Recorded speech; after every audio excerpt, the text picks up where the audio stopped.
151 ദിനരാത്രങ്ങൾ, 23,000 nautical mile, അക്ഷാംശ രേഖാംശങ്ങളെ മറികടന്നുകൊണ്ട് ഒറ്റയ്ക്കൊരു സാഹസിക യാത്ര.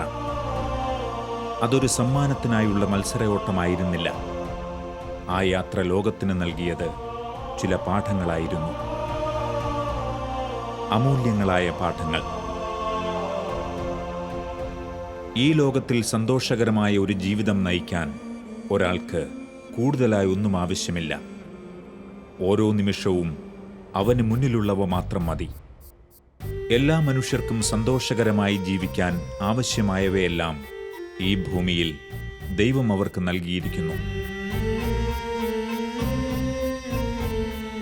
മനുഷ്യൻ അതിജീവിക്കാൻ കഴിയാത്ത പ്രതിബന്ധങ്ങളൊന്നും ഈ ഭൂമിയിൽ അവന് നൽകപ്പെടുന്നില്ല. അഥവാ എന്തിനേയും അതിജീവിക്കാൻ, ഏത് നേട്ടങ്ങളെയും കരസ്ഥമാക്കാൻ കഴിവുള്ളവനായാണ് അവൻ സൃഷ്ടിക്കപ്പെട്ടിരിക്കുന്നത്. 2011 ഇന്ത്യയുടെ ആദ്യത്തെ സർക്കം നാവിഗേറ്റർ കമാൻഡർ ദിലീപ് ദോണ്ടെ മാതയി എന്ന തനിക്ക് ഏറ്റവും പ്രിയപ്പെട്ട കൊച്ചു പായ്ക്കപ്പൽ ലഫ്റ്റനന്റ് കമാൻഡർ അഭിലാഷ് ടോമിക്ക് കൈമാറിയപ്പോൾ 2 വാക്കുകൾ കൂടി പറഞ്ഞു: ഓൾ യുവേഴ്സ്, എല്ലാം നിനക്കുള്ളതാണ്. കാറ്റിനും തിരമാലകൾക്കും സൂര്യനുമൊപ്പം ഉറച്ച വിശ്വാസത്തിൻ്റെ പിൻബലത്തിൽ അവർ യാത്ര തിരിച്ചു. ചിലപ്പോഴൊക്കെ കാറ്റ് പരീക്ഷണങ്ങൾ നൽകി, എങ്കിലും ലക്ഷ്യത്തിലേക്ക് നയിച്ചു. ചിലപ്പോൾ രൗദ്രഭാവം പൂണ്ട തിരമാലകൾ, മറ്റു ചിലപ്പോൾ ശാന്തത പുൽകി. അപകടകരങ്ങളായ ദിനരാത്രങ്ങൾ. എന്നാൽ വിശ്വാസത്തിൻ്റെയും കഠിനാധ്വാനത്തിൻ്റെയും ശക്തിയിൽ അവ തീർത്തും ഭീതിരഹിതമായി കടന്നുപോയി. ജീവിതത്തിലെ ഏറ്റവും തിരക്കേറിയ നിമിഷങ്ങൾ. അവ സാവകാശം ഇഴഞ്ഞു നീങ്ങി. ഒടുവിൽ ഭാരത യുവത്വത്തിൻ്റെ അഭിമാനമായി, വിശ്വാസ തീഷ്ണതയുടെയും ചങ്കൂറ്റത്തിൻ്റെയും പര്യായമായി മാറുമ്പോൾ മുഴങ്ങി നിൽക്കുന്നത് കമാൻഡർ ദോണ്ടെയുടെ വാക്കുകൾ: all yours, all yours, all yours. Lieutenant commander Abhilash Tomy, world's 79th, India's first non-stop unassisted solo circumnavigator, the Voyager.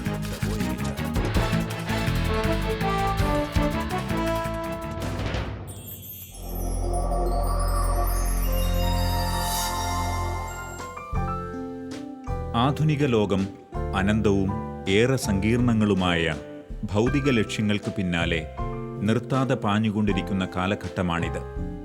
പ്രത്യേകിച്ച് യുവതലമുറകളുടെ ലക്ഷ്യങ്ങളിലും മാർഗങ്ങളിലും കൂടുതൽ വൈരുദ്ധ്യങ്ങൾ നമുക്ക് ദർശിക്കാനാവും. ധനം, സ്ഥാനമാനങ്ങൾ തുടങ്ങിയ താൽക്കാലിക ലക്ഷ്യങ്ങൾക്കപ്പുറം മറ്റൊരു ജീവിത ലക്ഷ്യത്തെ തിരിച്ചറിയാൻ പരാജയപ്പെടുന്നവരാണ് ഏറെയും. മൂല്യങ്ങൾക്കൊപ്പം വിശ്വാസത്തിൻ്റെയും തകർച്ചയാണ് ഈ ലോകം അഭിമുഖീകരിക്കുന്ന വലിയ ദുരന്തങ്ങൾ. ലക്ഷ്യങ്ങൾ ആത്യന്തികമായും മൂല്യാധിഷ്ഠിതമായും സാധൂകരിക്കപ്പെടുകയും അവയ്ക്ക് ശക്തമായൊരു ആത്മീയ കാഴ്ചപ്പാടിൻ്റെ പിൻബലം ഉണ്ടായിരിക്കുകയും ചെയ്യുമ്പോഴാണ് ഒരു മനുഷ്യജന്മം തൻ്റെ ജീവിതത്തിന് അർത്ഥം കണ്ടെത്തുന്നത് എന്നതൊരു സാമാന്യ തത്വമാണ്. ലഫ്റ്റനന്റ് കമാൻഡർ അഭിലാഷ് ടോമിയുടെ അനുഭവത്തിൽ അദ്ദേഹം വ്യത്യസ്തനാകുന്നത് തൻ്റെ ശക്തമായ വിശ്വാസം കൊണ്ടും ബോധ്യങ്ങൾ കൊണ്ടും കൈവരിച്ച നേട്ടത്തിലൂടെയാണ്. ഒരു വ്യക്തിയുടെ ജനനം മുതൽ അവൻ കടന്നുപോകുന്ന വഴികളുടെയും ബന്ധപ്പെടുന്ന വ്യക്തികളുടെയും കുടുംബ സാഹചര്യങ്ങളുടെയും എല്ലാം സ്വാധീനം വഴിയാണ് അവന് തൻ്റെ ജീവിതത്തെ തിരിച്ചറിയാനും ദൈവനിശ്ചിതമായ തൻ്റെ ജീവിത ലക്ഷ്യത്തെ കണ്ടെത്താനും കഴിയുന്നത്. മാതാപിതാക്കളുടെ സ്വാധീനവും പ്രാർത്ഥനയും അവിടെ ഏറ്റവും പ്രധാനപ്പെട്ടതാണ്. അഭിലാഷ് ചെറുപ്പം മുതലേ പഠിക്കാൻ നല്ല സ്മാർട്ടായിരുന്നു. LKG മുതൽ എല്ലാ ക്ലാസ്സിലും അവൻ ഒന്നിൽ ഫസ്റ്റ് അല്ലെങ്കിൽ സെക്കൻഡ്, അതിന് താഴോട്ടൊരിക്കലും പോയിട്ടില്ല. 12ാം ക്ലാസ്സിൽ വെച്ച് നേവിയിലേക്ക് ജോയിൻ ചെയ്യാനുള്ള എക്സാമിനേഷൻ പാസ്സായി. അത് കഴിഞ്ഞ് തിരിച്ചു വന്നിട്ട് എൻട്രൻസ് എക്സാമിനേഷൻ എഴുതി. REC കാലിക്കറ്റിലേക്ക് മെറിറ്റിൽ വന്നു, MBBSനും മെറിറ്റിൽ വന്നു. അപ്പോഴൊക്കെ ഞാൻ പ്രാർത്ഥിച്ചുകൊണ്ടിരുന്നത് ഇവന് നേവിയിൽ ചേരാനായിട്ട് തോന്നിപ്പിക്കണം എന്നാണ്. കാരണം എൻ്റെ കുടുംബം ഒരു ഡിഫൻസ് ബാക്ക്ഗ്രൗണ്ടുള്ള കുടുംബമാണ്.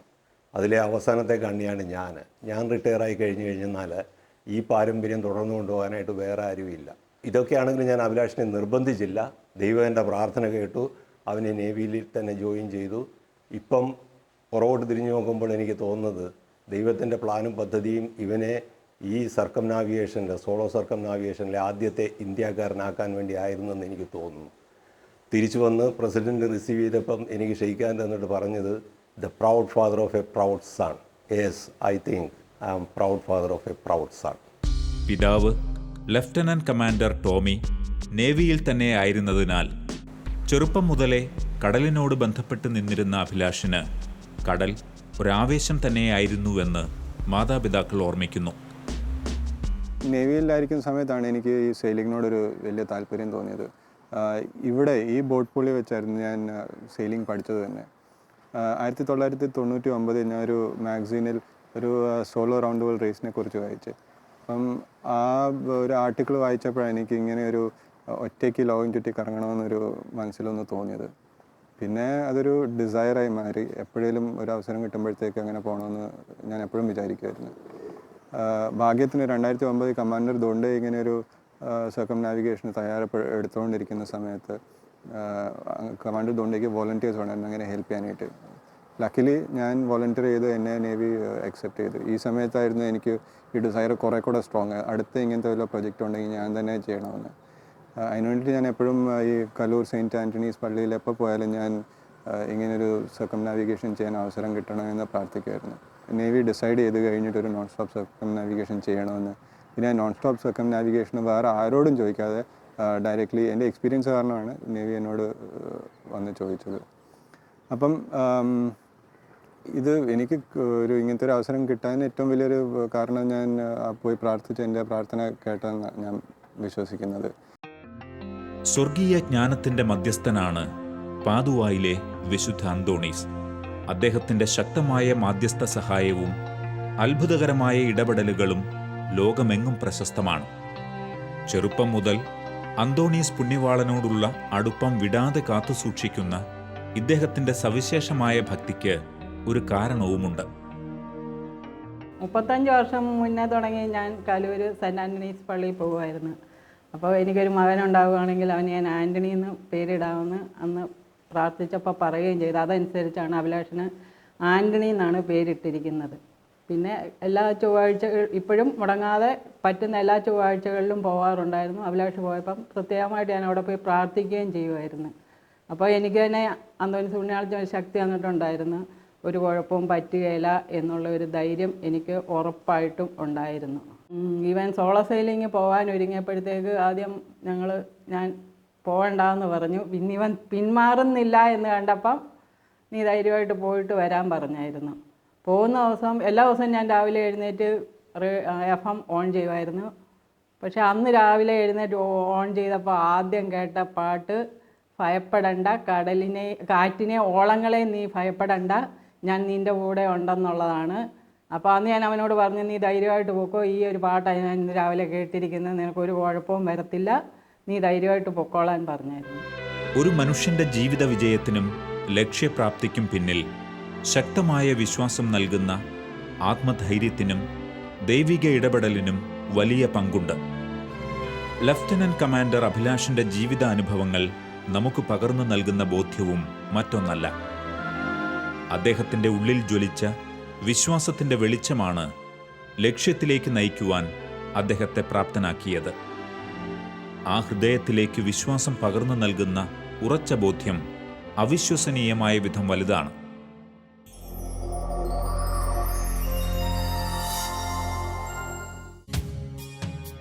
ഇന്നത്തെ തലമുറകൾ പലപ്പോഴും ചില ലക്ഷ്യങ്ങൾ വച്ചു പുലർത്തുന്നുണ്ടെങ്കിൽ പോലും അതിനാവശ്യമായുള്ള പരിശ്രമങ്ങളുടെയും തയ്യാറെടുപ്പുകളുടെയും അപര്യാപ്തതയാണ് അവരെ പരാജയത്തിലേക്ക് നയിക്കുന്നത് എന്ന തിരിച്ചറിവ് ഈ അനുഭവങ്ങളിൽ നിന്നും നമുക്ക് ലഭിക്കുന്നുണ്ട്.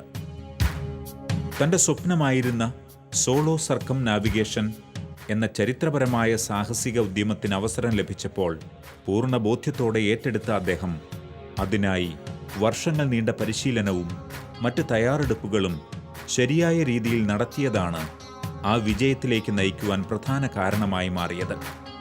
അസംഭവ്യമെന്നും അസാധ്യമെന്നും പറഞ്ഞ് കാലങ്ങളായി മനുഷ്യർ എഴുതി തള്ളിയിരുന്ന ഒട്ടേറെ നേട്ടങ്ങളെ തീവ്രമായ പരിശ്രമത്തിൻ്റെയും പരിശീലനത്തിൻ്റെയും മാത്രം പിൻബലത്തിൽ സ്വന്തമാക്കി ചരിത്രം തിരുത്തിയെഴുതിയ അനവധി വിജയികളുടെ പട്ടികയിൽ ഏറ്റവും ഒടുവിൽ എഴുതി ചേർക്കപ്പെട്ട പേരാണ് ലഫ്റ്റനന്റ് കമാൻഡർ അഭിലാഷ് ടോമിയുടേത്. ഈ വോയേജിൻ്റെ ഒരു കണ്ടീഷൻ എന്താണെന്ന് വെച്ചാൽ നമ്മൾ 150-200 എത്ര ദിവസം അതിന് എടുക്കുന്നത്, ആ ദിവസം അത്രയും ഡ്യൂറേഷന് വേണ്ടിയിട്ട് ആരുടെയും സഹായം പുറത്തുനിന്ന് എടുക്കാൻ പറ്റത്തില്ല. പിന്നെ ലോകത്തിലെ ഏറ്റവും വേഴ്സ്റ്റ് സീ കണ്ടീഷൻസിൽ കൂടെയാണ് ബോട്ട് സെയിൽ ചെയ്യുന്നത്. എന്നേലും പ്രശ്നം പറ്റിയ ബോട്ടിനകത്തുള്ള സെയിലർ തന്നെ ഇതെല്ലാം റിപ്പയർ ചെയ്യണം. പിന്നെ ഈ 5 മാസം റൺ ചെയ്യുന്ന മെഷീനറി എല്ലാത്തിനെയും സർവീസിങ് ചെയ്യണം, ഇലക്ട്രോണിക്സിൻ്റെ ടേക്ക് കെയർ ചെയ്യണം, നാവിഗേഷൻ സിസ്റ്റം ടേക്ക് കെയർ ചെയ്യണം. കൊണ്ടുപോകുന്ന വെള്ളവും ഫുഡും മാത്രമേ നമുക്ക് ഉപയോഗിക്കാൻ പറ്റുള്ളൂ, അല്ലാതെ വേറെ ആരുടെയും സഹായം എടുത്തോ എന്നേലും ഫുഡ് പാക്കറ്റ് ആർക്കൊന്നും ഡ്രോപ്പ് ചെയ്യാൻ പറ്റത്തില്ല. അപ്പോൾ ഇത് വെച്ച് നോക്കുമ്പോഴത്തേക്ക് ഈ വോയേജ് ഈ ഇങ്ങനത്തെ ഒരു പ്രൊജക്റ്റ് വിജയിക്കാനായിട്ട് ഏറ്റവും വലിയ ഒരു കാരണം ഇതിൻ്റെ പ്ലാനിങ് ആൻഡ് പ്രിപ്പറേഷൻ ആയിരുന്നു.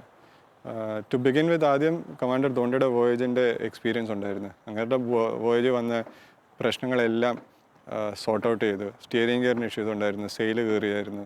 അപ്പോൾ ഇതെല്ലാം നമ്മൾ സ്റ്റാർട്ട് ചെയ്യുന്നതിന് മുമ്പ് സോർട്ട് ഔട്ട് ചെയ്തായിരുന്നു, ഈ പ്രശ്നമൊന്നും റിക്കവർ ചെയ്യാതിരിക്കാനായിട്ട്.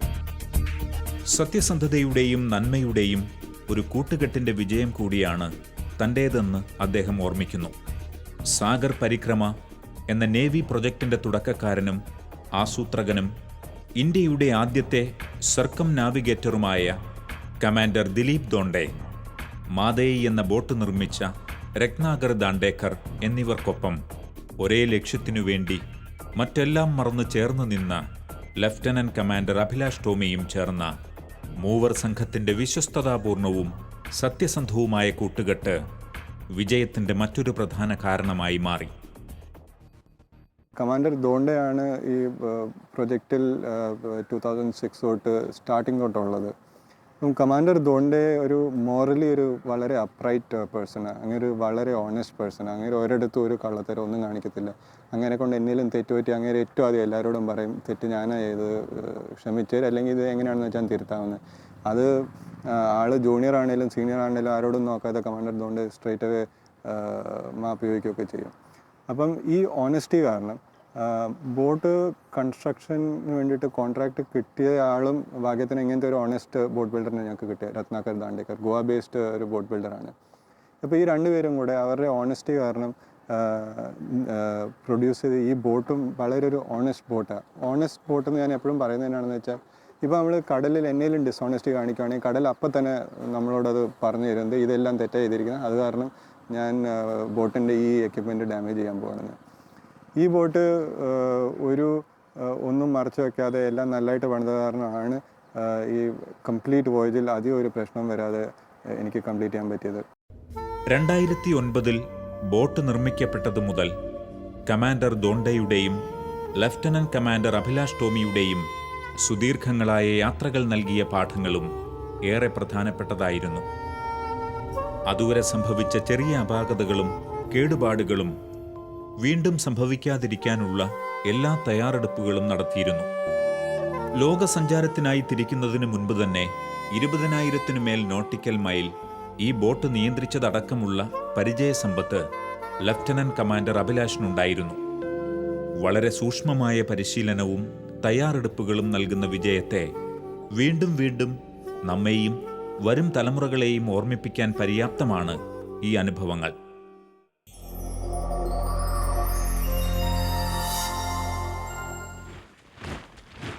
ലോകത്തിനു മുന്നിൽ ഭാരതത്തിൻ്റെ സ്വയം പര്യാപ്തതയെ ഉയർത്തിക്കാണിക്കുന്നതിനും ഭാരത യുവത്വത്തിൻ്റെ ലക്ഷ്യപ്രാപ്തിയെ ഉദ്ഘോഷിക്കുന്നതിനും ഇന്ത്യൻ നാവികസേന രൂപീകരിച്ച പദ്ധതിയാണ് സാഗർ പരിക്രമ. പൂർണ്ണമായും ഇന്ത്യയിൽ നിർമ്മിച്ച INS മാതേയി എന്ന ചെറിയ പായ്ക്കപ്പലിൽ ഒറ്റയ്ക്കൊരാൾ ലോകം ചുറ്റുക എന്ന സാഹസിക ഉദ്യമമായിരുന്നു അത്.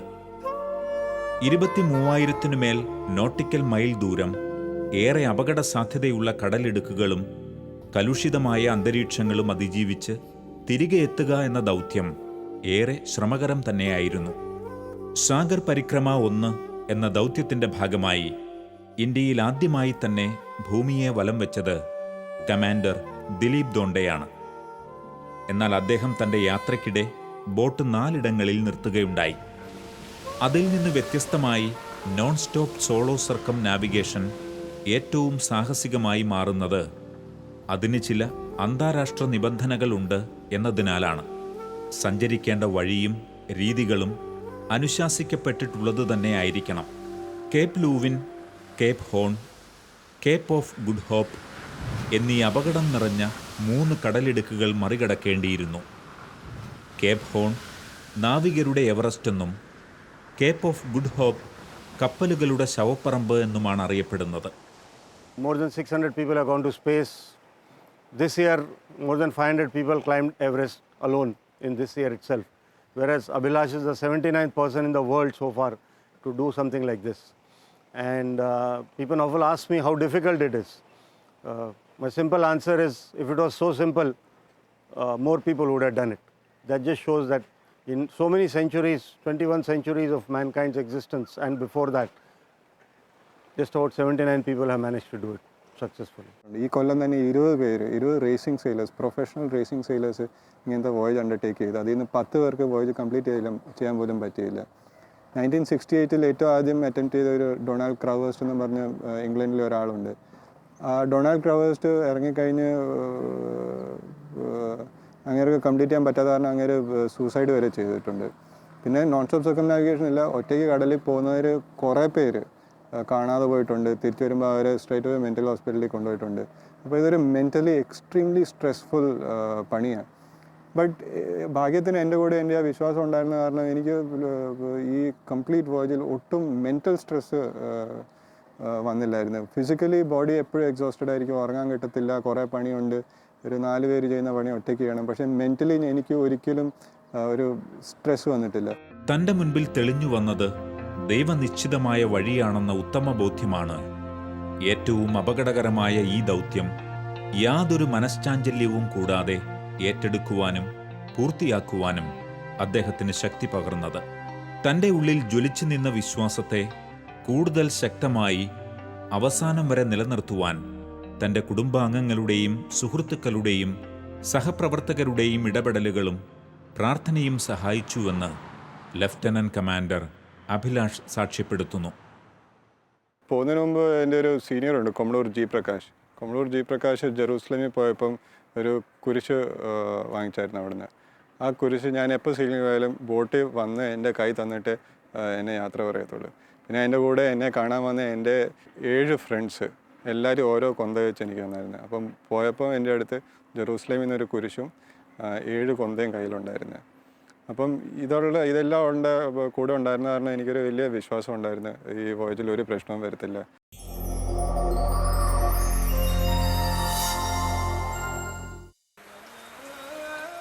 പൂർണ്ണമായി ഇന്ത്യയിൽ നിർമ്മിച്ച INS മാതയി എന്ന ചെറിയ പായ്ക്കപ്പലിന് ഇന്നൊരു താരപരിവേഷമാണുള്ളത്. മുൻപ് സൂചിപ്പിച്ചതുപോലെ നിസ്വാർത്ഥമായൊരു കൂട്ടുകെട്ടിൻ്റെ പരിശുദ്ധിയിൽ നിന്ന് രൂപപ്പെട്ട ഇവൾക്ക് സ്വീകരണമൊരുക്കാൻ അവസരം ലഭിക്കുന്ന എല്ലാ രാജ്യങ്ങളും അതിനുത്സുകരാകുന്നു. വിവിധ യാത്രകളുടെ ഭാഗമായി പല രാജ്യങ്ങളിലും അടുപ്പിക്കാറുള്ള മാതയി അതാത് പ്രാദേശിക മാധ്യമങ്ങളിൽ ചർച്ചാ വിഷയമാകാറുമുണ്ട്. ഇതാപ്പോൾ എൻ്റെ നാവിഗേഷൻ ആൻഡ് കമ്മ്യൂണിക്കേഷൻ പാനൽ. ഈ 2 ഇൻസ്ട്രുമെൻറ്റ്സും വിൻഡിൻ്റെ ഡയറക്ഷനും സ്പീഡും കാണിക്കും. ഇത് ബോട്ടിൻ്റെ താഴെ വെള്ളത്തിൻ്റെ ആഴം കാണിക്കും, പിന്നെ ബോട്ടിൻ്റെ സ്പീഡും കാണിക്കും. ഇത് 2 ഓട്ടോ പൈലറ്റ് കൺട്രോളേഴ്സാണ്. ഇതിൽ നമ്മുടെ മാഗ്നറ്റിക് കോമ്പസിൽ കാണിക്കുന്ന സ്പീഡ് ഇവിടെയാണ് ഡിസ്പ്ലേ ചെയ്യുന്നത്. ഇതിൻ്റെ റഡാറും ചാർട്ട് പ്ലോട്ടറും ഓട്ടോമാറ്റിക് ഐഡൻറ്റിഫിക്കേഷൻ സിസ്റ്റം എല്ലാം കൂടെയുള്ളൊരു എക്യുപ്മെൻറ്റാണ്. ഇതിൽ ലോകത്തിൻ്റെ മൊത്തം ചാർട്ട്സും ഇതിനകത്ത് ലോഡ് ചെയ്തിട്ടുണ്ട്. ഞാൻ പോകുന്ന ട്രാക്ക് എല്ലാം അത് എവിടെ പോകുന്നത് വെച്ചാൽ എല്ലാം കൂടെയൊക്കെ ഡ്രോ ചെയ്ത് കാണിക്കും. എൻ്റെ ഹെഡിങ്, സ്പീഡ്, അടുത്ത വേ പോയിൻറ്റിലോട്ടുള്ള ടൈമിംഗ് അതെല്ലാം ഇതിനകത്ത് കാണിക്കും. ഇതെൻ്റെ internet and telephony through satellite അതിൻ്റെ ഹാൻഡ്സെറ്റാണ്. ഇത് ലൈൻ ഓഫ് സൈറ്റ് റേഡിയോയിൽ കൂടെ വല്ലവരും കമ്മ്യൂണിക്കേറ്റ് ചെയ്യാനെങ്കിൽ ഞാൻ ഈ എക്യുപ്മെൻറ്റ് യൂസ് ചെയ്യുന്നത് VHF RT എന്നാണ് പറയുന്നത്. ഇതെല്ലാം എനിക്ക് ബോട്ടിൻ്റെ പുറത്ത് നിന്ന് നാവിഗേറ്റ് ചെയ്യുകയാണെങ്കിലും എനിക്കിത് കാണാൻ പറ്റും. ഇത് സ്കിപ്പറിൻ്റെ ബങ്കാണ്. അപ്പോൾ ഞാൻ ഇവിടെ കിടന്നാലോ ഇരുന്നാലോ ഇവിടെ എന്തെങ്കിലും ചെയ്യുകയാണെങ്കിൽ എനിക്ക് ഇവിടുന്ന് എപ്പോഴും അത് മോണിറ്റർ ചെയ്യാൻ പറ്റും. പിന്നെ അതിൻ്റെ കൂടെ ഇവിടെ നമ്മുടെ ഇൻസ്ട്രുമെൻറ്റ് പാനലുണ്ട്. ഈ ഇൻസ്ട്രുമെൻറ്റ് പാനലിൽ എന്തെങ്കിലും ചേഞ്ചസ് വല്ലതും വരുവാണെങ്കിൽ എനിക്ക് ഇവിടുന്ന് കിടന്നുകൊണ്ട് തന്നെ ഇതെല്ലാം കാണാൻ പറ്റും. അപ്പോൾ അങ്ങനെ ഒരു തോട്ട് പ്രോസസ്സ് പോയായിരുന്നു ഇത് കൺസ്ട്രക്ട് ചെയ്യുന്ന സമയത്ത്. പിന്നെ ഇവിടെ കിടക്കുമ്പം ബോട്ട് ഒരിക്കലും ഫ്ലാറ്റായിട്ടല്ല സെയിൽ ചെയ്യുന്നത്. ചിലപ്പോൾ 30-40 ഡിഗ്രി ഇങ്ങനെയും ചെരിയും, ചിലപ്പോൾ ഇങ്ങനെയും ചെരിയും. അപ്പോൾ ആ വശത്തോട് ചേരുമ്പോൾ ഞാൻ രാത്രിക്ക് ഇവിടെ കിടന്നുറങ്ങുവാണെങ്കിൽ രാവിലെ ചിലപ്പോൾ അവിടെ എഴുന്നേൽക്കുന്നത് തെറിച്ച് പോയിട്ട്. അപ്പോൾ അതിന് വേണ്ടിയിട്ട് ഇവിടെ ഒരു ക്ലോത്ത് ഉണ്ട്. ഈ ക്ലോത്ത് ഇങ്ങനെ മേളിലോട്ട് കെട്ടി വെക്കും. അപ്പോൾ അത് കെട്ടി വെച്ചാൽ ഇതിന്ന് എനിക്ക് വീഴാൻ ചാൻസ് ഇല്ല. പക്ഷേ ഇത് കെട്ടി വെച്ചാൽ വേറെ പ്രശ്നം എന്താണെന്ന് വെച്ചാൽ ഇത് ജമ്പ് ചെയ്ത് എനിക്ക് ക്രോസ് ചെയ്യേണ്ടി വരും. അപ്പോൾ എമർജൻസി വല്ലതും ഉണ്ടെങ്കിൽ എന്നിട്ട് പെട്ടെന്ന് ഓടിച്ചാടി ഇറങ്ങാൻ പറ്റത്തില്ല. എല്ലാ കുക്കിങ്ങും ഇവിടെ നടക്കുന്നത് ഇത് ജിമ്പിളിലാണ്, ഇങ്ങനെ കിടന്ന് ആടും. അപ്പോൾ ബോട്ട് എങ്ങനെ ആടിയാലും ഇതെപ്പോഴും ഫ്ലാറ്റ് ആയിരിക്കും. ഇത് ഫ്ലാറ്റ് അല്ലെങ്കിൽ നമ്മൾ വെക്കുന്നതെല്ലാം തെറിച്ച് പുറത്തു പോകാൻ ചാൻസ് ഉണ്ട്. ഞാൻ കൊണ്ടുപോയത് 600 ലിറ്റർ വെള്ളമായിരുന്നു ടാങ്കിൽ. പക്ഷേ ഡെയിലി 1-2 ലിറ്റർ കൂടുതലും യൂസ് ചെയ്തത്. അത് കുടിക്കാൻ മാത്രമല്ല, എൻ്റെ എല്ലാ ആവശ്യത്തിനും അതിൽ കൂടുതൽ ഞാൻ ഫ്രഷ് വാട്ടർ യൂസ് ചെയ്യത്തില്ലായിരുന്നു. കുക്കിംഗ്, ഡ്രിങ്കിങ് ഇതിനെല്ലാം മാത്രമേ യൂസ് ചെയ്തുള്ളൂ. ബാക്കി എല്ലാ കാര്യത്തിനും സീ വാട്ടർ ആയിരുന്നു യൂസ് ചെയ്തിരുന്നത്. ഇത് ഞാൻ പറഞ്ഞിട്ടുണ്ടാക്കിയ ഒരു സ്പെഷ്യൽ വർക്ക് ബെഞ്ചാണ്. എനിക്ക് എന്തെങ്കിലും എൻജിനീയറിങ്ങിൻ്റെ പണിയെല്ലാം ഉണ്ടെങ്കിൽ ഞാൻ ഇതിലിരുന്ന് ചെയ്യുന്നുണ്ട്. കാരണം ഒരു വയസ്സെല്ലാം പഠിപ്പിച്ചിട്ടുണ്ട്. പിന്നെ ബോട്ടിൻ്റെ മോസ്റ്റ് കോമൺലി യൂസ് ടൂൾസ് എല്ലാം ഇതിനകത്താണ് ഞാൻ സ്റ്റോർ ചെയ്യുന്നത്. ഇതിങ്ങനെ ആടിക്കൊണ്ടിരിക്കും, അപ്പോൾ എപ്പോഴും ഫ്ലാറ്റ് ആയിരിക്കും. പിന്നെ എന്നൊക്കെ ഉണ്ടെന്ന് നമുക്ക് എപ്പോഴും കണ്ടുകൊണ്ടിരിക്കാം. എന്തെങ്കിലും ആവശ്യം ഉണ്ടെങ്കിൽ പെട്ടെന്ന് പോയിട്ട് കൈയിട്ടിട്ട് എടുക്കുകയും ചെയ്യാം. ഈ ബോട്ട് വേൾഡ് ഫേമസ് ഓബ്വിയസ്ലി. പിന്നെ ലോകത്ത് കുറേ പോർട്സിൽ സ്റ്റോപ്പ് ചെയ്തിട്ടുണ്ട്. ഇന്ത്യയിൽ കുറേ പോർട്സ് സ്റ്റോപ്പ് ചെയ്തിട്ടുണ്ട്. അപ്പോൾ ഏതൊക്കെ പോർട്സിൽ പോകുന്നത് അത് ഒരു അഡ്വഞ്ചർ മിഷൻ്റെ കൂടെ ഇതൊരു ഡിപ്ലോമാറ്റിക് മിഷനും കൂടിയായി മാറും. ഞങ്ങൾ ഫോറിൻ നേവി, ഫോറിൻ എംബസീസ് അവരുമായിട്ടൊക്കെ കുറേ ഡീൽ ചെയ്യും. അപ്പോൾ ഇവരുമായിട്ട് ഇൻട്രാക്ട് ചെയ്യുമ്പോഴത്തേക്ക് ഒരു ഗിഫ്റ്റ്സ് എക്സ്ചേഞ്ച് ചെയ്യുന്ന ഒരു പരിപാടിയുണ്ട്. അത് ഏത് ഷിപ്പ്, നേവിയുടെ ഏത് ഷിപ്പ് എപ്പോൾ പോയാലും ചെയ്യുന്നൊരു കാര്യമാണ്. ഈ കമ്പാർട്ട്മെൻറ്റിലാണ് ഞാൻ എൻ്റെ സ്പെയർ സെയിൽസ് എല്ലാം കൊണ്ടുപോകുന്നത്. പിന്നെ ഇതൊരു ബോസൺ സ്റ്റോറും കൂടെയാണ്. ആവശ്യമുള്ള ബ്ലോക്സ്, റോപ്സ്, സ്പെയർ സെയിൽസ് ഇതെല്ലാം ഈ കമ്പാർട്ട്മെൻറ്റിലാണ് കൊണ്ടുപോകുന്നത്. ഇവിടെ ഒരു ചെറിയ കമ്പാർട്ട്മെൻ്റ് ഉണ്ട്. ഈ കമ്പാർട്ട്മെൻറ്റിലാണ് ഞങ്ങൾ ബാക്കി ആവശ്യമില്ലാത്ത, എന്ന് വെച്ചാൽ എപ്പോഴും യൂസ് ചെയ്യാത്ത സാധനങ്ങൾ വെക്കുന്നത്. ബോട്ടിന് ഒരു ചെറിയ റബ്ബർ ഡിങ്കി ഉണ്ട്, ചെറിയൊരു റബ്ബർ ബോട്ടുണ്ട്, അതാണ് എവിടെയാണ് സ്റ്റോർ ചെയ്യുന്നത്. പിന്നെ ബോട്ട് ഹുക്ക്, കുറേ എമർജൻസിക്ക് വന്ന് വോൾസ്, അതെല്ലാം അവിടെ വരും. അതിൻ്റെ മുന്നിലൊരു കൊളിഷൻ ബൾക്കഡ് ഉണ്ട്. ബോട്ട് വല്ലതും പോയി ഇടിച്ചാൽ ആ ബൾക്കഡിന് പ്രശ്നം വന്നാലും കുഴപ്പമില്ല, അത് വാട്ടർ ടൈറ്റാണ്, വെള്ളം ബോട്ടിനകത്തോട്ട് വരത്തില്ല. ആ ബൾക്കഡ് അതിൻ്റെ ആ ഡാമേജ് എടുത്തോളും. ബോട്ടിന് ഹാർബർ ലീവ് ചെയ്യാനായിട്ടും ഹാർബറിനാലോട് തിരിച്ചു വരാനായിട്ടും ഒരു എൻജിൻ ഫിറ്റ് ചെയ്തിട്ടുണ്ട്. വോൾവോ പെൻറ്റ 130 horsepower D5 എഞ്ചിനാണ് ഇത് പറയുന്നത്. ബോട്ടിൻ്റെ മെയിൻ പ്രൊപ്പൽഷൻ എഞ്ചിൻ ആക്കണമെങ്കിൽ ഏകദേശം ഒരു 1500-2000 നോട്ടിക്കൽ മൈൽ വരെ ഫ്ലാറ്റ് കാം സീൽ എനിക്ക് എഞ്ചിനിൽ തന്നെ പോകാം. കാറ്റിൻ്റെ വേഗത കൂടുക, തിരവെല്ലാം കൂടുകയാണെങ്കിൽ ബോട്ടിൻ്റെ സ്പീഡ് വളരെ കുറയും. കാരണം എഞ്ചിൻ ഒരിക്കലും ഞാൻ യൂസ് ചെയ്തില്ല. ഇവിടെ ചെറിയൊരു ടോയ്ലറ്റ് ഉണ്ട്. ഈ ടോയ്ലറ്റ് ഇപ്പോൾ ഇവിടെ ഇരിക്കുന്നത്, പക്ഷേ സെയിൽ ചെയ്യുന്ന സമയത്ത് ഇത് 4 മീറ്റർ മേളിലോട്ടും താഴോട്ടും പോയിക്കൊണ്ടിരിക്കും. പിന്നെ ഈ കമ്പാർട്ട്മെൻറ്റിൽ ഞങ്ങൾ ഒരു മെഷീനറി കമ്പാർട്ട്മെൻ്റ് ആയിട്ട് മാറ്റിയിരിക്കുക. ഇവിടെ ജനറേറ്റർ ഉണ്ട്, 3.5 kVA ജനറേറ്റർ ഉണ്ട്. ഈ ജനറേറ്റർ ഞാൻ ഓൾമോസ്റ്റ് ഡെയിലി ഒരു 3-4 മണിക്കൂർ റൺ ചെയ്യുമായിരുന്നു. കാരണം വോയിച്ചിൻ്റെ സമയത്ത് ഒരു 2-3 പ്രാവശ്യം സർവീസിങ് ചെയ്യേണ്ടി വന്നു. ഇതിനകത്ത് ചെറിയ 2-3 പ്രശ്നം വന്നിട്ട് അതും സോർട്ട് ഔട്ട് ചെയ്തായിരുന്നു ഞാൻ. ഇതാണ് ബോട്ടിൻ്റെ വാട്ടർ മേക്കർ, സീ വാട്ടറിൽ നിന്ന് ഫ്രഷ് വാട്ടർ കൺവേർട്ട് ചെയ്യുന്നത്. ഇത് ഞാൻ ന്യൂസിലാൻഡ് ക്രോസ് ചെയ്യുന്ന സമയത്ത് കേടായി, അത് കഴിഞ്ഞിട്ട് പിന്നെ റിപ്പയർ ചെയ്യാൻ പറ്റിയില്ല. ഇത് ചെറിയൊരു ബോയിലർ കൊടുത്തിരിക്കുക, ആൾക്കാർക്ക് കുളിക്കാനോ എല്ലാം ചൂടുവെള്ളം പ്രൊഡ്യൂസ് ചെയ്യണമെങ്കിൽ. ഇത് എൻജിൻ്റെ കൂളിംഗ് സിസ്റ്റമിൽ നിന്ന് ഹീറ്റ് എടുത്തിട്ട് വെള്ളം ചൂടാക്കി തരും. ഇതിന് ഫ്രഷ് വാട്ടർ മാത്രമേ യൂസ് ചെയ്യാൻ പറ്റത്തുള്ളൂ. തണുപ്പ് ഉള്ള സ്ഥലത്തെല്ലാം ഞാൻ ഈ വെള്ളം വെച്ച് കുളിക്കാമെന്ന് വിചാരിച്ചിരിക്കുകയായിരുന്നു. പക്ഷേ RO പ്ലാന്റ് കേടായത് കാരണം ഫ്രഷ് വാട്ടർ പ്രൊഡ്യൂസ് ചെയ്യാൻ പറ്റില്ല. ഫ്രഷ് വാട്ടർ പ്രൊഡ്യൂസ് ചെയ്യാൻ കാരണം ഒരു 50 ദിവസത്തേക്ക് ഞാൻ കുളിച്ചില്ലായിരുന്നു.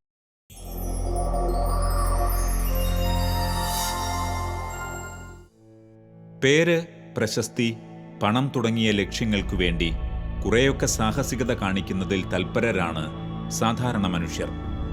ചില പ്രത്യേക ലക്ഷ്യങ്ങൾക്കു വേണ്ടി വലിയ അപകട സാധ്യതകളെയും ചിലർ ഏറ്റെടുക്കും.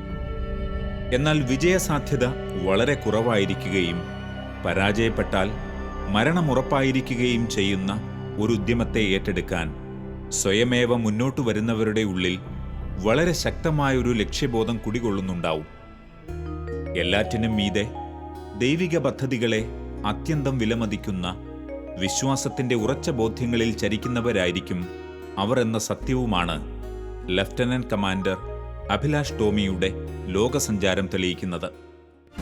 പ്രതിവർഷം ആയിരക്കണക്കിന് ആളുകൾ എവറസ്റ്റ് കൊടുമുടി കയറുന്നുണ്ട് എന്നിരിക്കെ ഇത്തരത്തിൽ ഒരു സഞ്ചാരം വിജയിച്ച് തിരിച്ചെത്തിയവരിൽ ലോകത്തിൽ തന്നെ കേവലം 79ാമത്തെ ആൾ മാത്രമാണ് ഇദ്ദേഹമെന്നറിയുമ്പോൾ ആ ഉദ്യമത്തിൻ്റെ വൈഷമ്യം വ്യക്തമാണ്. 1 November 2012 ഗേറ്റ് ഓഫ് ഇന്ത്യയിൽ നിന്ന് വെസ്റ്റേൺ നേവൽ കമാൻഡിൻ്റെ CNC അഡ്മിറൽ ശേഖർ സിൻഹയെ സേ ഓഫ് ചെയ്തു. അന്ന് സെയിൽ ചെയ്തപ്പോൾ അധികം കാറ്റില്ലായിരുന്നു. 12 മണിക്കാണ്ടായിരുന്നു പുറത്തിറങ്ങിയപ്പോൾ അധികം കാറ്റില്ലായിരുന്നു. പക്ഷേ വൈകുന്നേരം ആയപ്പോഴത്തേക്ക് ബേ ഓഫ് ബംഗാളിൽ ഉണ്ടായിരുന്ന ഒരു സൈക്ലോൺ, നീലം എന്ന് പറഞ്ഞ സൈക്ലോൺ, അത് ക്രോസ് ചെയ്തിട്ട് അറേബ്യൻ സീ വന്ന്. അത് കാരണം എനിക്ക് ഇറങ്ങിയപ്പോൾ നല്ല കാറ്റ് കിട്ടി. ഒരു 3 ദിവസത്തേക്ക് നല്ല സ്പീഡിൽ പോയി. പക്ഷേ 3 ദിവസം കഴിഞ്ഞ് സൈക്ലോൺ നിന്നു. ഞാൻ പിന്നെ കേരള കോസ്റ്റിൻ്റെ അടുത്ത് വന്നിട്ട് അങ്ങ് ഒരു നെൽവിൻ കണ്ടീഷനിൽ പെട്ടുപോയി. നെൽവിൻ കണ്ടീഷനിൽ വളരെ ഫ്രസ്ട്രേറ്റിംഗ് എക്സ്പീരിയൻസ് സെയിൽ ചെയ്യാൻ. നമുക്ക് എഞ്ചിനുണ്ട്, എഞ്ചിൻ യൂസ് ചെയ്യാൻ പറ്റില്ല. കാരണം വെച്ചാൽ എഞ്ചിൻ യൂസ് ചെയ്താൽ ബോട്ടിൻ്റെ ഡീസലെല്ലാം തീർന്നു പോകും. പിന്നെ ആ ഏരിയയിൽ നിന്ന് എസ്കേപ്പ് ചെയ്തില്ലെങ്കിൽ, സമയത്തിന് നമ്മൾ എസ്കേപ്പ് ചെയ്തില്ലെങ്കിൽ സദേൺ ഓഷ്യൻസിൽ സമയത്തിന് എത്തത്തില്ല. അവിടെ വിൻ്റർ തുടങ്ങിയാൽ പിന്നെ വോയേജ് മൊത്തം പ്രശ്നമായി മാറും. പിന്നെ കുറേ എപ്പോഴും കുറച്ച് കാറ്റോ എല്ലാം വരുവാണെങ്കിൽ സെയിലെല്ലാം പറ്റുന്നത്രയും സെയിലെല്ലാം ഇട്ട് പറ്റുന്നത്രയും സ്പീഡെല്ലാം പിടിച്ച് കുറേ ഇങ്ങനെ എഫേർട്ട് ഇട്ടിട്ടാണ് ആ ഒരു സോൺ ക്രോസ് ചെയ്തത്. അതൊരു തുടക്കം മാത്രമായിരുന്നു. മാസങ്ങൾ നീണ്ട സാഹസിക യാത്രയിൽ നേരിടാനിരുന്ന വെല്ലുവിളികളുടെ ആരംഭം. തുടർന്നുള്ള ഓരോ ദിവസവും ചങ്കൂറ്റത്തെയും ആത്മവിശ്വാസത്തെയും കൊണ്ട് മാത്രം നേരിട്ടതിൻ്റെ കഥകളാണ് ഇദ്ദേഹത്തിന് തുടർന്ന് പങ്കുവയ്ക്കുവാനുള്ളത്. തുടർന്ന് എത്തിച്ചേരേണ്ട ആസ്ട്രേലിയയിലെ കേപ്പ് ലൂവിനിൽ നിന്ന് പ്രതികൂല ദിശയിലേക്ക് കാറ്റ് വന്നുകൊണ്ടിരുന്നതും തുടർന്ന് 6 ദിവസത്തോളം നഷ്ടപ്പെടുത്തിയതിന് ശേഷം ട്രേഡ് വിൻഡ്സ് എന്ന ആ കാലാവസ്ഥയെ അതിജീവിച്ചതും പിന്നീട് ഏറെ പ്രതികൂലമായ അവസ്ഥയിലേക്കും കനത്ത മഴയിലേക്കും കൊടുങ്കാറ്റിലേക്കും നയിക്കുന്ന കോൾഡ് ഫ്രണ്ട് എന്ന അവസ്ഥയിലേക്ക് എത്തിച്ചേർന്നതും അദ്ദേഹം വിവരിക്കുന്നു. ആ ദിവസങ്ങളിലും തുടർന്നുമുണ്ടായ അനുഭവങ്ങളിലൂടെ തന്നെയാണ് കൂടുതൽ ബുദ്ധിപൂർവവും വൈദഗ്ധ്യത്തോടെയും എങ്ങനെ യാത്ര തുടരാം എന്ന പാഠങ്ങൾ അദ്ദേഹത്തിന് ലഭിച്ചത്. അതിൻ്റെ അടുത്ത ലെഗ് കേപ്പ് ലൂവിൻ ടു ന്യൂസിലൻഡ്. ഇത് വളരെ ഒരു ചെറിയ ലെഗായിരുന്നു. പക്ഷേ മൊത്തം ലെഗും ഈ ഏരിയ ഓഫ് ഫ്രണ്ടൽ സിസ്റ്റംസ് അതിലാണ് സെയിൽ ചെയ്യേണ്ടത്. അത്ര എളുപ്പമുള്ള കാര്യമല്ല. പക്ഷേ ഈ ലെഗിലാണ് ഈ ഫ്രണ്ട്സിനെ എങ്ങനെയാണ് കൈകാര്യം ചെയ്യേണ്ടത്, എങ്ങനെ അവോയ്ഡ് ചെയ്യേണ്ടത്, എങ്ങനെയാണ് കറക്റ്റ് വിൻഡ് സ്പീഡുള്ള റീജിയണിൽ സെയിൽ ചെയ്യേണ്ടത്, ഇതെല്ലാം ഞാൻ പഠിച്ചെടുത്ത് ഈ ചെറിയ ലെഗിലായിരുന്നു. ന്യൂസിലൻഡ് റൗണ്ട് ചെയ്യുന്ന ഒരു ദിവസം മുമ്പ്, ഒരു 1-2 ദിവസം മുമ്പ് ആയിരുന്നു ക്രിസ്മസ് ആഘോഷിച്ച്. അന്ന് ഞാൻ ബോട്ടിലൊരു പച്ചക്കറിയുടെ നല്ലൊരു ഡിഷ് ഉണ്ടാക്കി. എൻ്റെ ബോട്ടിലത്തെ സോഫ്റ്റ് ഡ്രിങ്കിൻ്റെ last bottle of soft drink ഞാൻ പൊട്ടിച്ച് കുടിച്ച്. എന്നിട്ട് പുറത്ത് നല്ല സുഖമായിട്ടിരിക്കുമായിരുന്നു. നല്ല വെയിലുള്ള ദിവസമായിരുന്നു. ടെമ്പറേച്ചർ അധികം താഴെ പോയില്ല. പക്ഷേ ഒരു വൈകുന്നേരം ആയപ്പോഴത്തേക്ക് അടുത്ത ഫ്രണ്ടിനെ ഒന്ന് ഹിറ്റ് ചെയ്തു. ആ അടുത്ത ഫ്രണ്ട് ഹിറ്റ് ചെയ്തപ്പം വിൻഡ് സ്പീഡ് പതുക്കെ കൂടാൻ തുടങ്ങി. രാത്രി ആയപ്പോൾ ഏകദേശം 25-30 നോട്ട് വരെ വന്നു. ഈ സിസ്റ്റം അടുത്ത 5 ദിവസം കണ്ടിന്യൂസ്ലി ബ്ലോ ചെയ്ത് ന്യൂ ഇയർ ആയപ്പം ഇത് ഡെവലപ്പ് ചെയ്തിട്ട് ഒരു 50-53 നോട്ട് സ്പീഡിലാണ് ബ്ലോ ചെയ്യാൻ തുടങ്ങിയത്.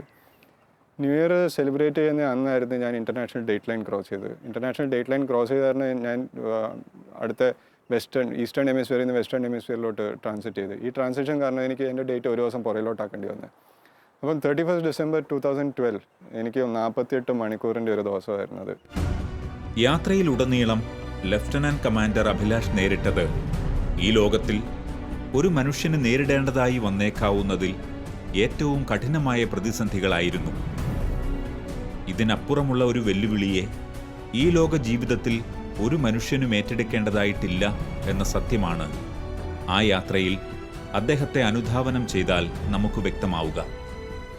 അഭിലാഷിനെ യാത്ര അയച്ചതിന് ശേഷം ബോംബെയിൽ നിന്ന് തിരിച്ചു വന്നിട്ട് ഞാനൊരു ഗ്ലോബ് മേടിച്ച് അതിനകത്ത് അഭിലാഷിൻ്റെ എല്ലാ ദിവസത്തെയും എനിക്ക് പൊസിഷൻ റിപ്പോർട്ട് കിട്ടുമായിരുന്നു. എല്ലാ ദിവസവും 12 hourly പൊസിഷൻ റിപ്പോർട്ട്. ആ റിപ്പോർട്ട് ഞാനൊരു പെർമനൻറ്റ് മാർക്കർ പെൻ കൊണ്ട് ഗ്ലോബിൻ്റെ പുറത്ത് മാർക്ക് ചെയ്യുമായിരുന്നു. അങ്ങനെ 150 ദിവസവും മാർക്ക് ചെയ്തത് ആ ഗ്ലോബിനകത്ത് ഇപ്പോൾ നോക്കിയാലും കാണാം. ഇതായിരുന്നു എൻ്റെ ഏറ്റവും വലിയ ടൈം പാസിങ്. ഈ പൊസിഷൻ റിപ്പോർട്ടിനകത്ത് ലാറ്റിറ്റ്യൂഡ്, ലോഞ്ചിറ്റ്യൂഡ്, പിന്നെ കാറ്റിൻ്റെ സ്പീഡ്, തിരമാലയുടെ പൊക്കം, ഇതൊക്കെ അറിയാൻ സാധിക്കും. ചില സമയങ്ങളിൽ കാറ്റിൻ്റെ സ്പീഡും തിരമാലയുടെ പൊക്കമൊക്കെ കാണുമ്പോഴത്തേക്ക് പേടിച്ചു പോയിട്ടുണ്ട്. എന്നാലും അതുവരെ അഭിലാഷ് സേഫായിരുന്നുള്ളൊരു സാറ്റിസ്ഫാക്ഷൻ ഉണ്ടാകുമായിരുന്നു. ഈ പൊസിഷൻ റിപ്പോർട്ട് കിട്ടാതെ കണ്ട് മര്യാദയ്ക്ക് ഉറങ്ങാൻ പോലും പറ്റുകയില്ലായിരുന്നു. ഏറ്റവും വിശാലമായ പസഫിക് സമുദ്രത്തിലേക്ക് കടന്നപ്പോഴുള്ള അദ്ദേഹത്തിൻ്റെ അനുഭവങ്ങൾ തികച്ചും വ്യത്യസ്തമായിരുന്നു. ലോകത്തിലെ ആകെ സമുദ്രഭാഗത്തിൻ്റെ 46% ഉൾക്കൊള്ളുന്ന പസഫിക് സമുദ്രത്തിൽ ലഫ്റ്റനന്റ് കമാൻഡർ അഭിലാഷ് ടോമി യാത്ര ചെയ്ത ചില ഭാഗങ്ങൾ മനുഷ്യവാസമുള്ള ഏതെങ്കിലും കരയിൽ നിന്ന് 4000-ലേറെ കിലോമീറ്ററുകൾ ദൂരെയാണ്. തികച്ചും അപരിചിതവും അപകടം നിറഞ്ഞതുമായ പസഫിക് മഹാസമുദ്രത്തിലൂടെ സമുദ്രയാത്രികരുടെ എവറസ്റ്റ് എന്ന് വിശേഷിപ്പിക്കുന്ന കേപ്പ് ഹോൺ ലക്ഷ്യമാക്കി അദ്ദേഹം നീങ്ങി. യൂഷ്വലി ഒരു 3-4 ഡിഗ്രീസാണ് അവിടുത്തെ ടെമ്പറേച്ചർ. പിന്നെ ഈ continuous overcast condition, continuous foggy condition കാരണം ഒരു 30-40 ദിവസത്തിൽ 1-2 ദിവസം മാത്രമേ നമുക്ക് സൂര്യനെ കാണാൻ കിട്ടത്തുള്ളൂ. എപ്പോഴും ഞാനൊരു 4-5 ലെയർ ക്ലോത്തിങ്ങിലായിരുന്നു. എനിക്കൊരു ഇന്നറുണ്ട്, ഇന്നറിന് പുറത്ത് വേറൊരു ഇന്നറുണ്ട്, പിന്നെ അത് കഴിഞ്ഞിട്ട് ഒരു ഫ്ലീസ് ജാക്കറ്റും ബോട്ടമും ഉണ്ട്, അത് കഴിഞ്ഞിട്ട് ഓയിലീസ് എന്ന് പറയുന്ന ബോട്ടമും ടോപ്പും ഉണ്ട്. ന്യൂസിലൻഡ് ക്രോസ് സമയത്ത് എൻ്റെ ആർഒ പ്ലാന്റ് കേടായിരുന്നു. ആർഒ പ്ലാന്റ് കേടായത് കാരണം എനിക്ക് ഫ്രഷ് വാട്ടർ പ്രൊഡ്യൂസ് ചെയ്യാൻ പറ്റത്തില്ല ബോട്ടിനകത്ത്. ഈ ഫ്രഷ് വാട്ടർ ഇല്ലാത്ത കാരണം എനിക്ക് വെള്ളം ചൂടാക്കി കുളിക്കാനും പറ്റത്തില്ല. അത് കാരണം ന്യൂസിലൻഡിൽ നിന്ന് cape of good hope touch ചെയ്താണ് വരെ ഏകദേശം ഒരു 50 ഡേയ്സിന് വേണ്ടിയിട്ട് ഞാൻ കുളിക്കാതാണ് ബോട്ട് സെയിൽ ചെയ്തത്. 26 ജാനുവരി ഇന്ത്യയുടെ റിപ്പബ്ലിക് ഡേ ആയിരുന്നു. അന്നാണ് ഞാൻ കേപ്പ് ഹോൺ റൗണ്ട് ചെയ്തത്. കേപ്പ് ഹോൺ എന്ന് വെച്ചാൽ ഒരു സെയിലറിൻ്റെ എവറസ്റ്റ് എന്നാണ് അതിനെ പറയുന്നത്. Actually it is much bigger, much more difficult than climbing the Everest. And it was a very bleak day. Sea was grey, the sky was grey, low clouds ഉണ്ടായിരുന്നു, overcast ആയിരുന്നു, ഒട്ടും സൺ കാണാൻ പറ്റാത്തൊരു ദിവസമായിരുന്നു. കാറ്റൊരു 30 നോട്ടിൻ്റെ സ്പീഡിലായിരുന്നു വന്നുകൊണ്ടിരുന്നത്. മഴ പെയ്യുന്നുണ്ടായിരുന്നു. ഇടയ്ക്ക് എൻ്റെ ഒരു ക്യാമറ വെള്ളത്തിൽ പോയി, ഒരു സെയിൽ കയറി. പക്ഷേ ഇതിൻ്റെ എല്ലാത്തിൻ്റെ ഇടയ്ക്ക് ഞാൻ ഈ സ്റ്റേയിൽ ഇവിടെ ഇന്ത്യയുടെ നാഷണൽ ഫ്ലാഗ് ഹോയിസ്റ്റ് ചെയ്ത് നമ്മുടെ നാഷണൽ ആന്തമിൽ ഉജ്ജല ജലധി തരംഗ chanted by the waves of the ocean, അത് എൻ്റെ മനസ്സിൽ വന്ന്. And it was a very very very proud day for me. ക്രിസ്തുമസിനും ന്യൂ ഇയറിനും ഭാരതത്തിൻ്റെ റിപ്പബ്ലിക് ഡേയ്ക്കും പുറമെ ഏറെ പ്രത്യേക ദിവസങ്ങൾ ആ യാത്രയ്ക്കിടെ അദ്ദേഹം സവിശേഷമായി ഓർമ്മിച്ചു. മാതാപിതാക്കളുടെ വിവാഹ വാർഷികം, തൻ്റെ 34ാം പിറന്നാൾ, യാത്രയുടെ 100ാം ദിവസം, ബോട്ടിൻ്റെ 4ാം പിറന്നാൾ തുടങ്ങിയ ദിനങ്ങളെയെല്ലാം അദ്ദേഹം അനുസ്മരിച്ചു. ഏറെ കലുഷിതമായ ആ യാത്രാ ദിനങ്ങൾക്കിടയിൽ ലഭിച്ച ഇത്തരം ഓർമ്മ ദിവസങ്ങളെ സ്വാഭാവികമായി തന്നെ സമീപിച്ച ലഫ്റ്റനന്റ് കമാൻഡർ അഭിലാഷിൻ്റെ ഓരോ ദിവസവും നല്ലതെന്നോ മോശമെന്നോ വ്യത്യാസമില്ലാതെയാണ് കടന്നുപോയത്. ആ സമയത്തായിരുന്നു കേപ്പ് ഹോണിൽ അടുത്ത വലിയ സിസ്റ്റം വന്ന് ഹിറ്റ് ചെയ്തത്. എന്നെ ഹിറ്റ് ചെയ്തത് 28 ജാനുവരിക്ക് ഏതാണ്ടായിരുന്നു. രാത്രിക്ക് 3 മണിക്ക് ഏതാണ്ട് ബോട്ട് 2-3 പ്രാവശ്യം ഔട്ട് ഓഫ് കൺട്രോളായി. ഞാൻ പെട്ടെന്ന് പുറത്ത് ആടി വന്ന് ഒരു സെയിലിൻ്റെ ഏരിയ എല്ലാം കുറച്ച്. ആ സിസ്റ്റം ആദ്യം ഡാമേജ് ചെയ്തില്ല, പക്ഷേ ഇത് വോയിലത്തെ 2ാമത്തെ വലിയ സിസ്റ്റം ആയിരുന്നു ഹിറ്റ് ചെയ്യാനായിട്ട്. ഈ സിസ്റ്റം സബ്സൈഡ് ആയപ്പം ഫോക്ലൻഡ് ഐലൻഡ്സ് പോർട്ട് സ്റ്റാൻലിയിൽ നിന്ന് റോയൽ എയർഫോഴ്സിൻ്റെ ഒരു പ്ലെയിൻ ടേക്ക് ഓഫ് ചെയ്ത് C-130J. അവർ വന്നിട്ട് എന്നെ കണ്ടപ്പം താഴേക്ക് ഇറങ്ങിയിട്ടൊരു ലോ ലെവൽ ഫ്ലൈ പാസ്റ്റ് ഒക്കെ കൊടുത്തിട്ട് പോയി. യാത്രയുടെ അവസാന ഘട്ടത്തോടടുത്ത് ഇന്ത്യൻ മഹാസമുദ്രത്തിലേക്ക് പ്രവേശിച്ചപ്പോൾ പ്രതീക്ഷകൾക്ക് വിപരീതമായി മോശം കാലാവസ്ഥയായിരുന്നു തന്നെ കാത്തിരുന്നത് എന്ന് അദ്ദേഹം ഓർമ്മിക്കുന്നു. 3 കൊടുങ്കാറ്റുകളാണ് 2 ഇടത്തായി അവിടെ പ്രവചിക്കപ്പെട്ടിരുന്നത്. കേപ്പ് ഗുഡ് ഹോപ്പ് വളരെ ഡേഞ്ചറസ് ഒരു സ്ഥലം. അവിടെ 30 മീറ്റർ എന്ന് വെച്ചാൽ 100 അടി വരെ പൊക്കത്തിൽ തിര വരാൻ ചാൻസ് ഉണ്ട്. കാറ്റും 30, 40, 50, 60 നോട്ട് വരെ പോകാൻ ചാൻസ് ഉണ്ട്. അപ്പോൾ ആ ഏരിയ ഞാൻ ഒരു 300-400 മൈലിൻ്റെ ഡിസ്റ്റൻസിൽ അവോയ്ഡ് ചെയ്തിട്ട് ഓൾമോസ്റ്റ് 40 ഡിഗ്രി സൗത്തിൽ കൂടെ ഇന്ത്യൻ ഓഷനിലോട്ട് ക്രോസ് ചെയ്തിട്ട് പിന്നെ നേരിട്ട് ബോംബെക്ക് സെയിൽ ചെയ്ത് പോകാമെന്നാണ് ഓർത്തത്. പക്ഷേ ആ ക്രോസ് ചെയ്തെന്ന് 19th February 2013 ആ ക്രോസ് ചെയ്ത് അന്ന് ഒരു വലിയ സിസ്റ്റം എന്നെ വന്ന് ഹിറ്റ് ചെയ്ത് കാറ്റിൻ്റെ സ്പീഡ് ഓൾമോസ്റ്റ് 70 നോട്ട് വരെ പോയി. ഇത് സൈക്ലോൺ നീലമിൻ്റെ 2 ഇരട്ടി കാറ്റാണ്. 2 ഇരട്ടി കാറ്റെന്ന് വെച്ചാൽ 4 ഇരട്ടി ഡാമേജ് അതിന് ചെയ്യാം. അത്രയ്ക്കും അതിന് ഫോഴ്സും പവറും ഉണ്ട്. തിരയുടെ പൊക്കം ഏകദേശം 30 അടി വരെ തിര ഉയരത്തി വന്ന് ആ തിര വന്ന് തന്നെ ബോട്ട് 3-4 പ്രാവശ്യം ഔട്ട് ഓഫ് കൺട്രോൾ പോയി. ഔട്ട് ഓഫ് കൺട്രോൾ പോകുന്നതിൻ്റെ കൂടെ എൻ്റെ ഈ ബോട്ടിൻ്റെ മാസ്റ്റ് ഇങ്ങനെ വളരെ സ്പീഡിൽ ഇങ്ങനെ ഷേക്ക് ചെയ്യാൻ തുടങ്ങി. ഞാൻ പുറത്ത് ഓടി വന്ന് നോക്കിയപ്പം ജനോ എന്ന് പറഞ്ഞൊരു സെയിൽ ചെറുതായിട്ട് തുറന്ന് കാരണം അത് കാറ്റ് പിടിച്ചിട്ട് ഇങ്ങനെ മൊത്തം മാസ്റ്റിനെ കുലുക്കായിരുന്നു. മാസ്റ്റ് ചിലപ്പം പറഞ്ഞു പോകാനുള്ള ചാൻസും ഉണ്ടായിരുന്നു. അപ്പോൾ ഞാനെന്നാന്ന് വെച്ചാൽ ഈ സെയിൽ മൊത്തം തുറന്നു വിട്ടു. അതൊരു ഫ്ലാഗിനെ പോലെ ഫ്ലട്ടർ ചെയ്തിട്ട് വളരെ ബാഡ്ലി കീറിപ്പോയി, റിപ്പയർ ചെയ്യാൻ പറ്റാത്ത വിധം കീറിപ്പോയി. പക്ഷേ ആ ഒരു ചെറിയ ആക്ട് കാരണം എനിക്ക് എൻ്റെ മാസ്റ്റിനെ രക്ഷിക്കാൻ പറ്റി. എണ്ണിയാലൊടുങ്ങാത്ത ഇത്തരം പ്രതിസന്ധികളെ ഓരോന്നിനെയും ചങ്കൂറ്റത്തോടെ അതിജീവിച്ച ഇദ്ദേഹം തുടർന്നുള്ള ദിവസങ്ങളിൽ കൂടുതൽ രൂക്ഷമായ പരീക്ഷണങ്ങളിൽ കൂടിയാണ് നയിക്കപ്പെട്ടത്. ഉപയോഗശൂന്യമായ സെയിൽ നീക്കം ചെയ്യുവാനായി 13 ദിവസങ്ങൾ വേണ്ടിവന്നു. ഓരോ ദിവസവും മണിക്കൂറുകൾ ചെലവഴിച്ചുള്ള കഠിനാധ്വാനത്തിനൊടുവിൽ പുതിയ സെയിൽ ഫിറ്റ് ചെയ്യുവാനായി എന്ന് അദ്ദേഹം ഓർമ്മിക്കുന്നു. പിന്നെ സെയിൽ ചെയ്ത് കണ്ടിന്യൂ ചെയ്തപ്പം ഇനിയും പ്രശ്നങ്ങളൊന്നുമില്ല, പുതിയ സെയിലിട്ട് നല്ല സ്പീഡിൽ പോകാമെന്നൊക്കെ വിചാരിച്ചിരിക്കുമ്പോഴാണ് ബോട്ടിൻ്റെ ഡീസൽ ടാങ്ക്സ് ലീക്കായി. ഈ ടാങ്ക് ലീക്കായിട്ട് ഈ ടാങ്കിലെ ഡീസൽ ഫ്രഷ് വാട്ടർ ടാങ്കിലേക്ക് കയറി ഫ്രഷ് വാട്ടർ ടാങ്ക് എല്ലാം കണ്ടാമിനേറ്റ് ആയി. അപ്പോൾ എൻ്റെ അടുത്ത് ന്യൂസിലൻഡ് ക്രോസ് ചെയ്യുന്ന സമയത്തായിരുന്നു ഈ RO പ്ലാന്റ് കേടായത്. RO പ്ലാന്റ് കേടായപ്പം ഏകദേശം ഒരു 300-400 ലിറ്റർ വെള്ളം ഉണ്ടായിരുന്നു. അതെനിക്കൊരു 300 ദിവസത്തേക്ക് സഫീഷ്യൻ്റ് ആയിരുന്നു. പക്ഷേ ഈ വെള്ളം ഓൾ ഓഫ് എ സഡൻ കേടായിപ്പോയി. പിന്നെ ബോട്ടിലുണ്ടായിരുന്ന വാട്ടർ ബോട്ടിൽ, അതൊരു എമർജൻസിക്ക് യൂസ് ചെയ്യാമെന്ന് വെച്ചിരുന്ന വാട്ടർ ബോട്ടിൽ ഞാൻ സ്റ്റാർട്ടിംഗ് തൊട്ട് യൂസ് ചെയ്യാൻ തുടങ്ങി. കാരണം വെച്ചാൽ ടാങ്കിൽ മൈനർ കണ്ടാമിനേഷൻ ഉണ്ടായിരുന്നു. ഈ ബോട്ടിൽസിൻ്റെ സ്റ്റോക്ക് എടുത്തപ്പോഴാണ് മനസ്സിലായത് മുൻവശത്ത് വെച്ച എല്ലാ ബോട്ടിലിനകത്തും ഡീസൽ കയറിയായിരുന്നു. കാരണം ആ ബോട്ടിലെല്ലാം എനിക്ക് കളയേണ്ടി വന്നു, യൂസ് ചെയ്യാൻ പറ്റിയില്ല. കൗണ്ട് എടുത്തപ്പം 15 ദിവസം കൂടെ ബാക്കിയുണ്ട് സെയിൽ ചെയ്യാനായിട്ട്. ആ 15 ദിവസത്തേക്ക് 15 ബോട്ടിൽ വാട്ടറേ ഉള്ളൂ. പിന്നെ ഭാഗ്യത്തിന് ഇടയ്ക്കൊരു നല്ല മഴ പെയ്ത്. ആ മഴയിൽ നിന്ന് എനിക്ക് 15 ലിറ്റർ വെള്ളം കിട്ടി. ഓൾമോസ്റ്റ് ഒരു 3/4 ബക്കറ്റ് വെള്ളം ഏതാണ്ട് കിട്ടി. അത് ഫിൽറ്റർ ചെയ്ത് വന്നപ്പോഴത്തേക്ക് ഒരു 10 ലിറ്റർ ഏതാണ്ടായി. അപ്പോൾ ആ 10 ലിറ്ററും കൂടെ ഉണ്ടായിരുന്ന കാരണം ഈ വോയേജ് ഒരു അധികം പ്രശ്നമില്ലാതെ കംപ്ലീറ്റ് ചെയ്യാവുന്ന ഒരു ധൈര്യം വന്ന്. 2013 മാർച്ച് 31 തീയതി തൻ്റെ 151 ദിവസം നീണ്ട അതീവ സാഹസിക സഞ്ചാരം പൂർത്തിയാക്കി ലഫ്റ്റനന്റ് കമാൻഡർ അഭിലാഷ് ടോമി തിരിച്ച് ബോംബെ തീരത്തെത്തി. സാഗർ പരിക്രമ 2 എന്ന ഈ ദൗത്യം വിജയിച്ചതോടെ ഭാരതത്തിൻ്റെ ഈ രംഗത്തെ കാര്യപ്രാപ്തി ലോകത്തിന് മുന്നിൽ തെളിയിക്കപ്പെട്ടു എന്ന അഭിമാനകരമായ നേട്ടമാണ് ഇന്ത്യൻ നാവികസേന കരസ്ഥമാക്കിയത്.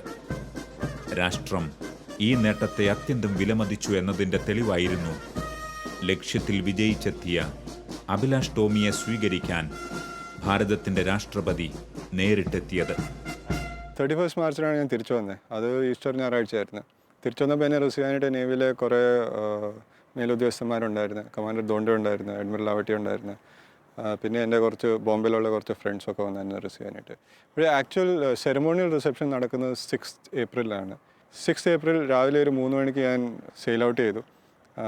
ഉച്ചകഴിഞ്ഞ് 3 മണിയായപ്പോൾ ഞാനൊരു നോഷണൽ ഫിനിഷിംഗ് ലൈൻ അവരുണ്ടാക്കി. അത് വന്ന് ക്രോസ് ചെയ്ത് തിരിച്ചു വന്ന് സെറമോണിയലി പ്രസിഡന്റിനെ സല്യൂട്ട് ചെയ്തിട്ട് റിപ്പോർട്ട് ഉണ്ടാക്കി. Non stop solo second navigation of the world completed sir. Non-stop circumnavigation unassisted of the globe completed, sir. And ഇത് കേട്ടപ്പം പ്രസിഡന്റിനെ റിട്ടേൺ സല്യൂട്ട് ചെയ്തിട്ട് പറഞ്ഞു, on behalf of 120 crore people of India, I welcome you back on land. Congratulations and welcome. Thank you very much. Thank you.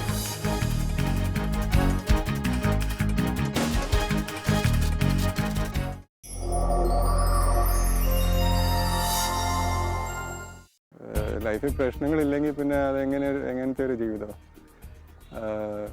ഞാൻ പോയ വോയേജിൽ ഞാൻ തന്നെ voluntary ചെയ്തിട്ട് പ്രശ്നങ്ങളിലോട്ട് കയറിയ ഒരു വോയേജായിരുന്നു. പോയ വഴിക്ക് വെള്ളം തീർന്നു പോയി. ജനറേറ്ററിൻ്റെ ഓയിൽ പ്രഷർ വാർണിംഗ് വന്ന്, ജനറേറ്ററിൻ്റെ സീ വാട്ടർ ടെമ്പറേച്ചർ കൂളിങ്ങിൻ്റെ എക്സോസ്റ്റ് ടെമ്പറേച്ചറിൻ്റെ വാർണിംഗ് വന്ന്, എൻജിൻ ഒരു ദിവസം സ്റ്റാർട്ടായില്ല, ഒരു ദിവസം സെയിൽ കയറി. പിന്നെ പോകുന്ന കടലിലൊക്കെ 4 മീറ്റർ മേളിലോട്ടും താഴോട്ടും ഒക്കെ മൊത്തം ബോട്ടും പോകുന്നത്. അപ്പോൾ അങ്ങനത്തെ ഒരു സ്ഥിതിയിൽ ടോയ്ലറ്റിൽ പോകുന്നത് വെച്ചാൽ തന്നെ ഒരു വലിയ പ്രശ്നമാണ്. പക്ഷേ എൻ്റെ അഡ്വാൻറ്റേജ് എന്നായിരുന്നു വെച്ചാൽ ഈ പ്രശ്നങ്ങളെല്ലാം നേരത്തെ ഒരു പ്രാവശ്യം വന്നിട്ടുണ്ടായിരുന്നു. കാരണം ഇതൊക്കെ എനിക്ക് ഇങ്ങനെയാണ് കൈകാര്യം ചെയ്യേണ്ടതെന്ന് എനിക്കറിയായിരുന്നു. അപ്പം ഇങ്ങനത്തെ ഒരു സിറ്റുവേഷനിൽ ഗവപ്പ് ചെയ്യാൻ ഭയങ്കര എളുപ്പമുള്ള കാര്യമാണ്. പക്ഷേ humans are not made to or meant to give up just like that. നമുക്ക് ഇതെല്ലാം സോൾവ് ചെയ്യാൻ കഴിവുണ്ടെന്നാണ് ഞാൻ തെളിയിച്ചിരിക്കുന്നത്. And one of the biggest contributing factors is how they deal with failures and not how they deal with success.